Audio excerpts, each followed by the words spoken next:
டெல்லியில் நேற்று காலமான முன்னாள் பிரதமர் மன்மோகன் சிங் உடலுக்கு முதலமைச்சர் மு.க.ஸ்டாலின் இன்று நேரில் அஞ்சலி செலுத்தினார். வயது மூப்பு காரணமாக காலமான முன்னாள் பிரதமர் மன்மோகன் சிங்கின் உடலுக்கு இன்று பிரதமர் நரேந்திர மோடி உள்ளிட்ட தலைவர்கள் அஞ்சலி செலுத்தினர். சென்னையில் இருந்து டெல்லிக்கு சென்ற முதலமைச்சர் மு.க.ஸ்டாலின் மன்மோகன் சிங்கின் உடலுக்கு அஞ்சலி செலுத்தினார். தொடர்ந்து பேசிய முதலமைச்சர் மு.க.ஸ்டாலின், மெட்ரோ ரயில் திட்டம் தமிழ்நாட்டில் வரவும் தமிழ் மொழி செம்மொழி ஆனதற்கும் முக்கிய காரணமாக இருந்தவர் மன்மோகன் சிங் என்றும், அவரை இழந்து வாடும் குடும்பத்தாருக்கும் காங்கிரஸ் கட்சியினருக்கும் ஆழ்ந்த இரங்கல் தெரிவித்துக் கொள்வதாகவும் முதலமைச்சர் குறிப்பிட்டார்.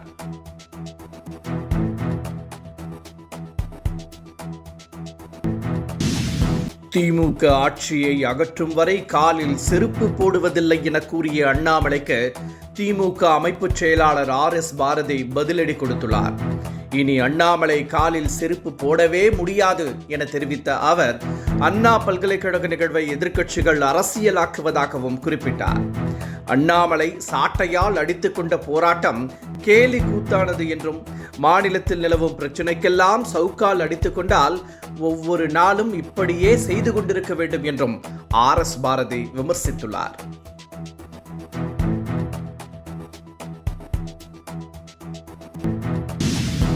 அண்ணா பல்கலைக்கழகத்தில் 80% CCTV கேமராக்கள் செயல்பட்டு வருவதாகவும், 20% கேமராக்கள் மட்டுமே பழுதாகியுள்ளதாகவும், அதனை சரி செய்ய நடவடிக்கை எடுக்கப்பட்டு வருவதாகவும் உயர்கல்வித்துறை அமைச்சர் கோவி செழியன் தெரிவித்துள்ளார்.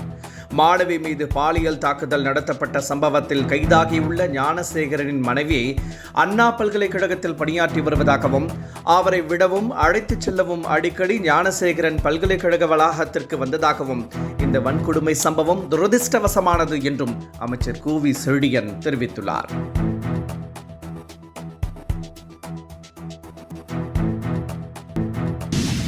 பாஜக மூத்த தலைவர் ராஜாவிற்கு வழங்கப்பட்ட சிறை தண்டனையை சென்னை உயர்நீதிமன்றம் நிறுத்தி வைத்துள்ளது. பெரியார் சிலை உடைப்பு விவகாரம் மற்றும் கனிமொழிக்கு எதிராக அவதூறு பேசியது உள்ளிட்ட வழக்குகளில் ராஜாவிற்கு 6 மாத சிறை தண்டனை விதித்து சிறப்பு நீதிமன்றம் தீர்ப்பளித்திருந்தது. இதை எதிர்த்து ராஜா மேல்முறையீடு செய்திருந்தார். இதனை விசாரித்த உயர்நீதிமன்றம் தண்டனையை நிறுத்தி வைத்து உத்தரவிட்டுள்ளது.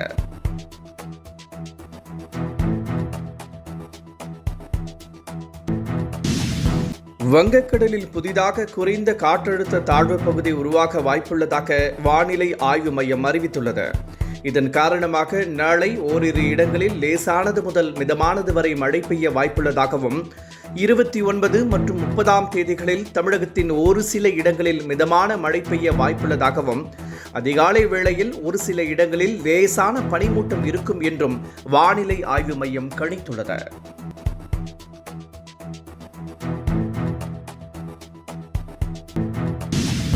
இடைக்கால ஜாமீனில் உள்ள நடிகர் அல்லு அர்ஜுன் தனக்கு வழக்கமான ஜாமீனை வழங்கக் கோரி நாம்பள்ளி நீதிமன்றத்தில் மனு தாக்கல் செய்துள்ளார். இதற்கு பதிலளிக்க போலீசார் அவகாசம் கேட்டதால் ஜனவரி 10ஆம் தேதி விசாரணை ஒத்திவைக்கப்பட்டுள்ளது. மேலும் இன்றுடன் அவருக்கு நீதிமன்ற காவல் முடிவடைந்துள்ளதால் தனியாக மனு தாக்கல் செய்யப்பட்டது.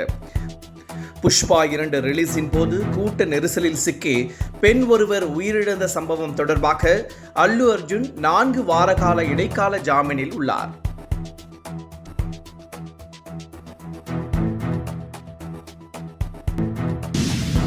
இன்னுயிர் காப்போம் திட்டத்தின் நிதி உதவி அண்மையில் உயர்த்தி அறிவிக்கப்பட்ட நிலையில் இந்த அறிவிப்பு தற்போது அமலுக்கு வந்துள்ளது.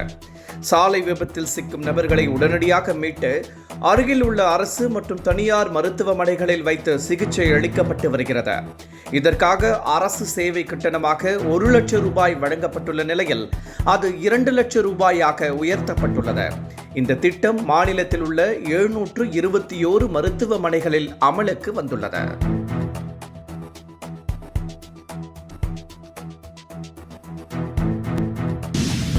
அண்ணா பல்கலைக்கழக மாணவி மீது பாலியல் தாக்குதல் நடத்தப்பட்ட சம்பவம் தொடர்பான வழக்கை சிபிஐக்கு மாற்ற வேண்டும் என இபிஎஸ் வலியுறுத்தியுள்ளார்.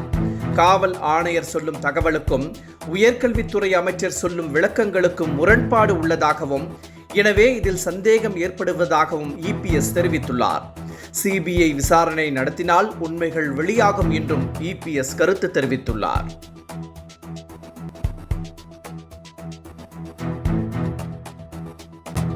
மை இந்தியா 24/7 முக்கிய செய்திகளை உடனுக்குடன் தெரிந்து கொள்ள உடனே சப்ஸ்கிரைப் பண்ணுங்க, பெல் பட்டனை பிரஸ் பண்ணுங்க.